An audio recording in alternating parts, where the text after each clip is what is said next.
नमस्कार प्यारे शिक्षक साथियों, स्वागत है आप सभी का आपके अपने भैरव टेक बदे सर के यूट्यूब चैनल पर। साथियों, आप सभी को पता होगा इस बार नया सत्र जो है अपना 1 अप्रैल 2026 से शुरू हुआ है।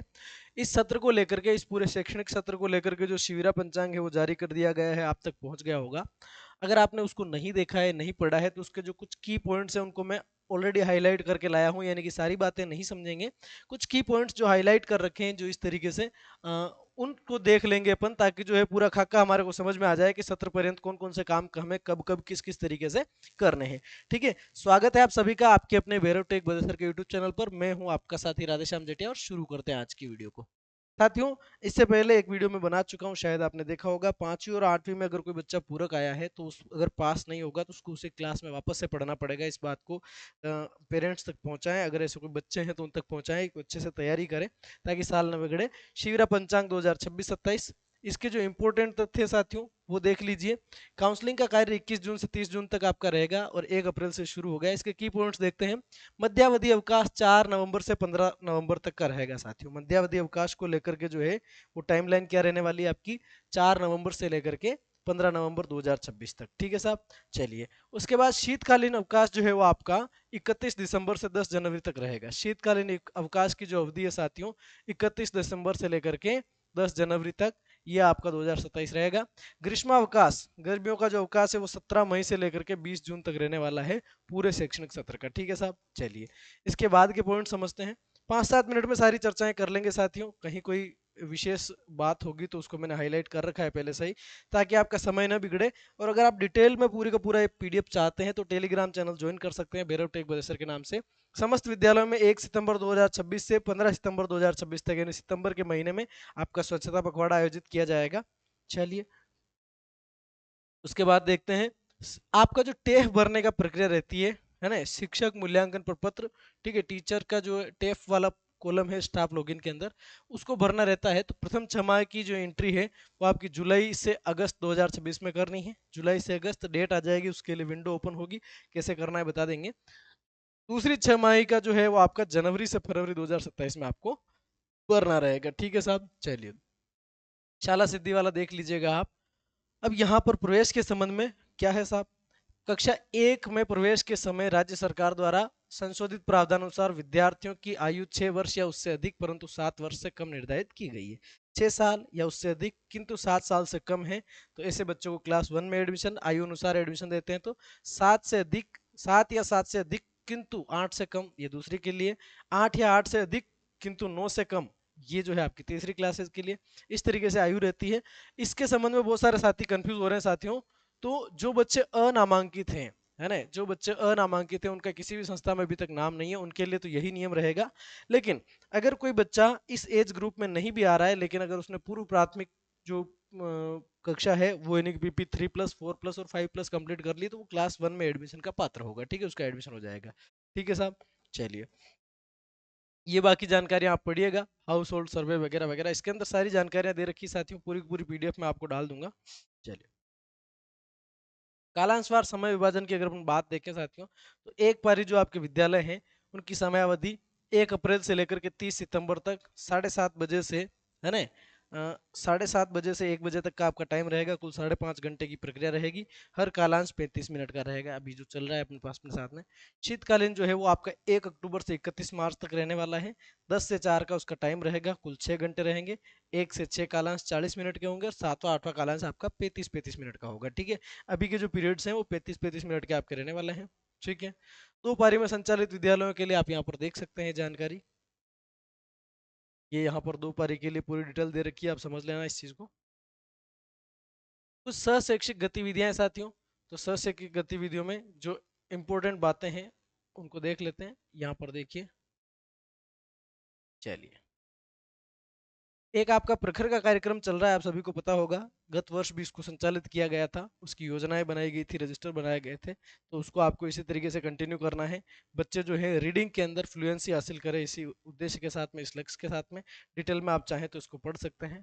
ठीक है, मेगा पीटीएम इसका भी अपन ने आयोजन कर लिया था पहले, उसकी जानकारी दे रखी है। उसके बाद देखिए, एक आपका प्रबल कार्यक्रम है, इसको लेकर के बहुत सारे साथियों के गत वर्ष भी क्वेरीज आई थी कि प्रबल क्या है इसके बारे में जानकारियां वगैरह। तो ये राजस्थान के राजकीय उच्च माध्यमिक विद्यालय में कक्षा 9 से 12 के विद्यार्थियों के लिए 21वीं सदी के अनुकूलन अनुकूलनशील जीवन कौशल को पहचानने और विकसित करने का राज्य स्तरीय कार्यक्रम है। ठीक है। उद्देश्य किशोर विद्यार्थियों को 21वीं सदी के जीवन कौशल, नेतृत्व कौशल, नागरिकता कौशल और भविष्य के करियर कौशल के साथ सशक्त बनाना। प्रबल कार्यक्रम का राज्य स्तरीय आयोजन 15 दिसंबर 2025 को राजस्थान विधानसभा में किया गया। ठीक है, ये पहले किया गया था। इसमें समस्त जिलों से 158 विद्यार्थियों द्वारा चर्चा में भाग लिया गया। शासन स्तर से प्रदत्त निर्धारित तिथि के अनुरूप प्रबल कार्यक्रम आयोजित किया जाना प्रस्तावित है। जो भी तिथि आएगी उसकी डेट घोषित कर दी जाएगी। तो इसके लिए अगर आप चाहते हैं अपने बच्चे को विधानसभा में भेजना, अपने स्कूल के बच्चे को, तो आप तैयारी रख सकते हैं। ठीक है। आईसीटी के बारे में जानकारियां हैं, इनको आप देख लीजिएगा, है ना। ई एजुकेशन के लिए अगर आपके स्कूल के अंदर व्यवस्थाएं उपलब्ध है, कंप्यूटर लैब वगैरह उपलब्ध है, स्मार्ट बोर्ड है, डिजिटल बोर्ड वगैरह है। रोबोटिक्स लैब्स जो भी है वो भी राजस्थान के अंदर 501 विद्यालयों के अंदर संचालित है।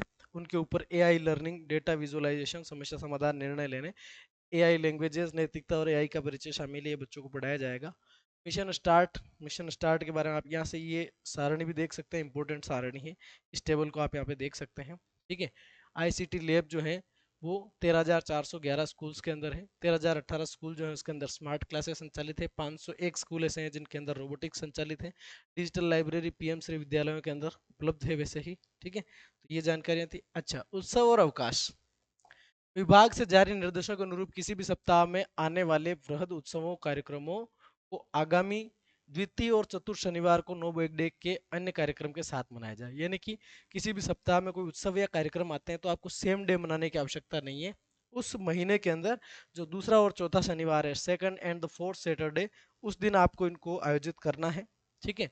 चलिए, अब यहाँ पर 15 अगस्त, 26 जनवरी, 2 अक्टूबर का जो है पूर्ण अवकाश है। उसके होते हुए भी उत्सव को मनाना है। शिक्षकों, कर्मचारियों, विद्यार्थियों को स्वयं के विद्यालय में उपस्थिति अनिवार्य है। ठीक है, क्योंकि इनको राष्ट्रीय कार्यक्रम कहा जाता है। 3 ही राष्ट्रीय कार्यक्रम है। 2 अक्टूबर को सेम डे मनाना है, ये बात हमने कर ली है। अब यहाँ पर इस बात को लेकर के भी बहुत सारे शिक्षकों में इस स्थितियां देखी गई थी। तो देखो, प्रत्येक संस्था प्रधान इस पंचांग में निर्दिष्ट अवकाशों के अतिरिक्त सत्र में केवल और केवल 1 दिवस का अवकाश घोषित कर सकते हैं।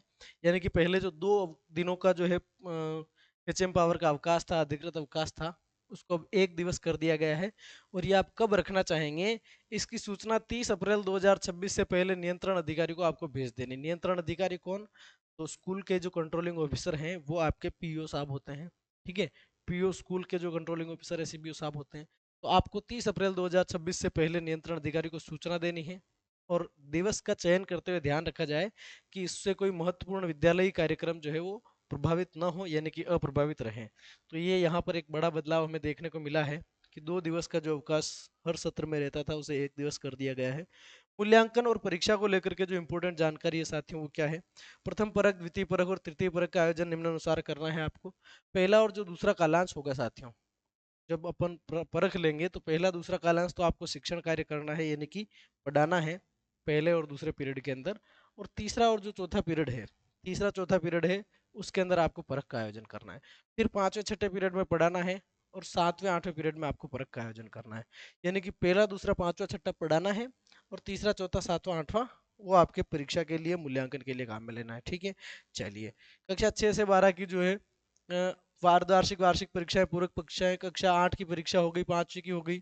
ठीक है। एवं कक्षा 10-12 में वार्षिक माध्यमिक परीक्षा जितनी भी होगी परीक्षा ली जाएगी, इन पंचांग के अनुसार संपन्न कराई जाए और परीक्षा परिणामों की घोषणा तथा विद्यार्थियों को प्रगति पत्रों का वितरण 25 मार्च 2027 को किया जाए, जैसा कि इस बार हमने 26 को किया था। ठीक है, कक्षा 26 का मतलब 25 मार्च 2026 में। ठीक है। कक्षा 1 से 5 के अंतर्गत सीसी के तहत 3 योगात्मक आकलन ऐसे 1, ऐसे 2, ऐसे 3 निम्नानुसार आपको लेने हैं। पहला जो ऐसे है साथियों, वो लगभग आपको उसके अंदर 45% जो है पाठ्यक्रम लेना है। और अगस्त महीने के अंतिम सप्ताह में, यानी कि अभी 15 मई तक आपका सेशन चलेगा, उसके बाद छुट्टियां पड़ जाएगी। जून में 21 जून के आसपास वापस एक्टिवेट होंगे। और अगस्त के अंतिम सप्ताह में, मीन्स अगस्त लास्ट में, आपको जो है ऐसे 1 लेना है। और अगला जो 35% सिलेबस है उसका आपको नवंबर के अंतिम सप्ताह में ऐसे 2 लेना है। और मार्च 2027 में लगभग 20% जो पाठ्यक्रम है उसका आपको ऐसे 3 लेना है। ठीक है, ये बात आपको दिमाग में रखनी है साथियों। चलिए, इसके बावजूद परीक्षाओं से, अर्धवार्षिक और वार्षिक से पहले 2 दिवस का बच्चों के लिए अवकाश रहेगा, टीचर्स के लिए नहीं रहेगा। ठीक है। पूरक परीक्षा के संबंध में क्लेरिफिकेशन है साथियों। क्या है ये कि आगामी सत्र 2026-27 में माध्यमिक शिक्षा के अधीन कक्षा 9 और 11 की पूरक परीक्षाओं का आयोजन जो है अप्रैल माह के द्वितीय सप्ताह में किया जावे। ठीक है, जो अप्रैल का दूसरा सप्ताह होगा, और परीक्षा का परिणाम जो है वो 15 अप्रैल 2027 से पहले आवश्यक रूप से घोषित करके प्रगति पत्र वितरण करने कक्षा 9 और 11 के संबंध में। नो बैग डे के बारे में आप जानते हैं, माह के प्रत्येक द्वितीय और चतुर्थ शनिवार को मनाया जाना है, यानी हर शनिवार वाला मामला नहीं है।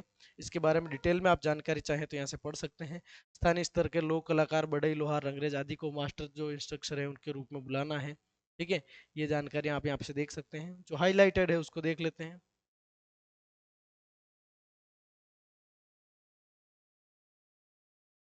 बस ये जानकारियां इसके अंदर थी साथियों, यहाँ पर देख लीजिए। यू डाइस के संबंध में महत्वपूर्ण जानकारी क्या है साथियों। यू डाइस जो आपका पोर्टल है, डाटा फीडिंग का जो है, नवीन सत्र 26-27 की डाटा फीडिंग का प्रारंभ होने के उपरांत एक माह में या 31 जुलाई जो भी पहले हो, जब भी आप, जब जैसे ही इस सत्र के लिए यूडाइस की फीडिंग शुरू होगी, उसके एक महीने के भीतर भीतर आपको फीडिंग करनी है, या 31 जुलाई जो भी पहले हो, है ना। तो जो पहले होता है, यानी कि लास्ट डेट आप मान सकते हैं 31 जुलाई तक, सभी विद्यार्थियों को वर्ष 2025-26 का परीक्षा परिणाम और उपस्थिति का इंदिराज कर प्रोग्रेशन का कार्य आवश्यक रूप से पूरा करना है आपको यूडाइस के ऊपर। सभी राजकीय और गैर राजकीय विद्यालयों को टीसी के माध्यम से विद्यालय छोड़कर जाने वाले लगातार अनुपस्थित होने के कारण विद्यालय छोड़ने वाले विद्यार्थियों को यूडाइस प्लस पोर्टल पर ड्रॉप बॉक्स में आपको डालना है। ड्रॉप बॉक्स में डालना सुनिश्चित करें, जो बच्चा आपका स्कूल छोड़ के चला गया है उसको ड्रॉप बॉक्स में डालेंगे, ताकि नए जो स्कूल है वो उसको इम्पोर्ट कर सके। और सभी नवीन प्रवेशित विद्यार्थियों को ड्रॉप बॉक्स में अगर वो हैं तो उनको इंपोर्ट करके विद्यालय में लेना है। यूडाइस पर विद्यार्थी जिनका अपार बना हुआ है तथा विद्यालय के ड्रॉप बॉक्स में उपलब्ध है को अनामांकित मानते हुए विद्यालय में पुनः प्रवेश की प्रक्रिया सुनिश्चित की जानी। ये इंपॉर्टेंट लाइन है साथियों, आपस से देख लीजिए इसको।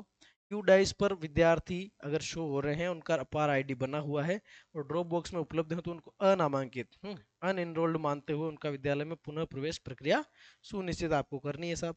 तो यहाँ से आपको मोटी मोटी जानकारी आपको समझ में आ गई होगी। ठीक है, ये जो है इनके डेज के बारे में जानकारी दे रखी है, ये आप पढ़ सकते हैं। और अगर आपको फुल पीडीएफ चाहिए तो जो है मैं आपको टेलीग्राम चैनल के अंदर उपलब्ध करा दूंगा। लास्ट क्या कहा इसमें साथियों, चिन्हित गतिविधियों के आयोजन की दिनांक और दिवस स्कूल शिक्षा विभाग स्थानीय विद्यालय द्वारा शैक्षणिक सत्र में उक्त माह की निर्धारित अन्य शैक्षणिक सह शैक्षणिक गतिविधियों, अवकाश, दिवाली, शीतकालीन अवकाश इत्यादि को दृष्टिगत रखते हुए निर्धारित किए जाएं, जिससे विद्यार्थियों का अध्ययन सुचारू रूप से संचालित हो। क्रमशः उक्त स्कूल ईएलसी गतिविधियों के अधिकतम परिणाम की सुनिश्चित हेतु यथासंभव विद्यालय विकास और प्रबंधन समिति, एसडीएमसी बैठक और अभिभावक शिक्षक बैठक यानी पीटीएम, बाल सभा, नो बैग डे और अन्य सामुदायिक सहभागिता वाले अवसरों के साथ आयोजित किए जाने को प्राथमिकता दी जावे। ठीक है, तो इन कार्यक्रमों के साथ आयोजित करना है। ये वीडियो 15 पेज का वीडियो था और 13 मिनट की जो है पूरी वीडियो रिकॉर्डिंग हो गई है। मिलेंगे अगले वीडियो में, तब तक के लिए धन्यवाद, नमस्कार करते हैं आप सभी को, बाय।